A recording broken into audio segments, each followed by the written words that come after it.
Bro hi. ఈ సంక్రాంతి బరిలో game changer Daaku Maharaj సంక్రాంతికి వస్తున్నాం, ఎలా అనిపిస్తున్నాయి మూవీస్? చూడాలి బాగుంటాయి. ఓకే, అండ్ ఏ సినిమా మీద ఎక్కువ ఇంట్రెస్ట్ ఉంది మీకు? ఏది గట్టి కొడితే దాని మీద ఇంట్రెస్ట్ ఉంటుంది. ఓకే, అండ్ గేమ్ చేంజర్ ఎలా అనిపిస్తుంది? గేమ్ చేంజర్ లాగానే అనిపిస్తుంది సంక్రాంతికి అన్నిటికీ. ఓకే అన్న, ఈ రామ్ చరణ్ గారి లుక్స్ ఎలా అనిపించాయి అన్న? అంటే కమర్షియల్, ఒక్కొక్క సినిమాలో ఒక్కొక్క లుక్ అన్నట్టు. ఒక ట్రైలర్లో అన్ని లుక్స్ ఉన్నాయి.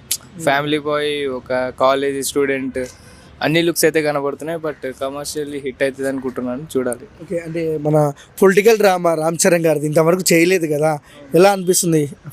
అంటే ఇంట్రెస్టింగ్గా ఉంది చూడడానికి.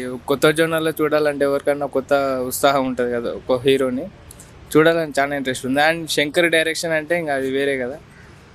అన్న, బాలయ్య బాబు గారిని చిరంజీవి గారిని సంక్రాంతి అంటే అది ఒక పండగ, మనకు చాలా ఇయర్స్ చూసాము.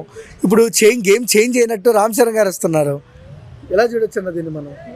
గేమ్ చేంజర్ రామ్ చరణ్ వాళ్ళు ఎంతమంది వచ్చినా బాలకృష్ణ చిరంజీవితోనే పోటీ ఎవరు రారు. వాళ్ళ సినిమాలు వాళ్ళకి ఖచ్చితంగా ఆడతాయి. వాళ్ళకి ఫ్యాన్స్ మనం కాదు, మన వాళ్ళు ఉన్నారు, వాళ్ళు ఆడిస్తారు ఆ సినిమాలో. మనం గేమ్ చేంజర్ ఆడిస్తాం. ఓకే, ఓవరాల్గా ఏం చెప్తారు సాంగ్స్ గేమ్ చేంజర్? చూడాలన్న సినిమా బట్టి. ఇంకా నా భారతీయుడు ఫ్లాప్ తర్వాత 2 చాలామంది ట్రోల్ చేస్తున్నారు శంకర్ పని అయిపోయిందని, ఏం చెప్తారన్న? అట్లా ఎట్లా చెప్తాం, ఒక్క సినిమాకే. ఇప్పుడు అతను ఇంతకుముందు రోబో తీశాడు, భారతీయుడు తీశాడు. ఆ సినిమాలు తీసినా ఈ సినిమాలు తీసిండు. బట్ ఏదో కొంచెం అటు ఇటు అయి ఉంటుంది.